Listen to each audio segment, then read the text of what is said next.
I bought an apartment during a market slump, $30,000 below what others had paid for the same layout. I had just finished moving in when Linda Carver, the neighbor across the hall, stormed over. Same unit, same building, yet you paid $30,000 less than we did. You need to make up the difference. I froze for a second. She took it as fear and raised her voice. If you had the guts to snap it up cheap, you'd better be ready to compensate the rest of us. Otherwise, don't expect to live here in peace. I looked at her, so self-righteous it was almost absurd, and I laughed. I had just been discharged from a psychiatric hospital. Threaten me? If anyone wasn't going to live in peace, it was her. I stared at the middle-aged woman with tight curls who had just barged through my door, demanding I pay her $30,000 to make up the difference. All the excitement of finally buying a place vanished. Ma'am, volatility in housing prices is just how the market works, I said, keeping my voice as steady as I could. The previous owner needed a quick sale, and I happened to catch it. That has nothing to do with you. She stepped closer, her voice turning sharp. How does it have nothing to do with me? Same layout, same building, so why did you pay $30,000 less than I did? Annoyance simmered under my skin. I remembered what the doctor told me when I was discharged. When conflict comes up, take a deep breath first, then reason it out. I took a slow breath. For you, the market was at its peak when you bought your unit. When I bought mine, prices had dropped. That's not on me.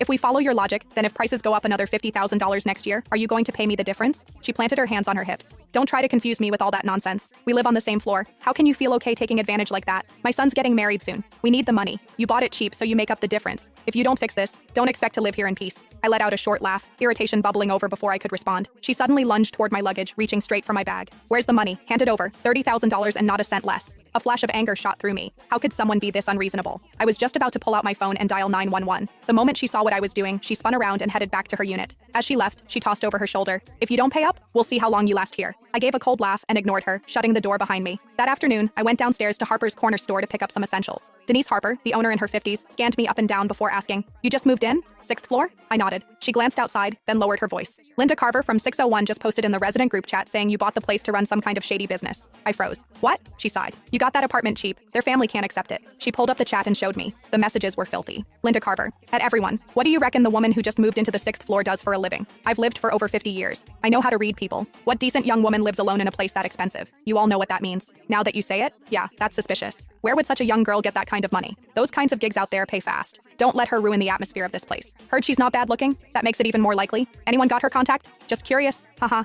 not gonna do anything. Denise shook her head. They drove out the last person who lived in your unit the same way. Even calling the police didn't help. They won't cross the line. They just make your life miserable every single day. As she handed me my things, I asked her to add me to the group chat. Sweetheart, just between us, if you can tolerate it, then tolerate it. Otherwise, leave as soon as you can. I took my things from her, holding back my irritation, and thanked her. Well, I wasn't afraid. I had just spent my entire savings on that apartment. Leave? I let out a silent, cold laugh. It was the first time I'd ever heard of someone trying to force a psychiatric patient out of her own home. When I got back upstairs, I saw a plastic bag hanging from my doorknob. Inside was a dead rat. There was a note in the bag. "This is the first time. Next time it'll be alive." I scoffed, tied the bag shut, and tossed it right back at Linda's door. I dealt with plenty of rats before.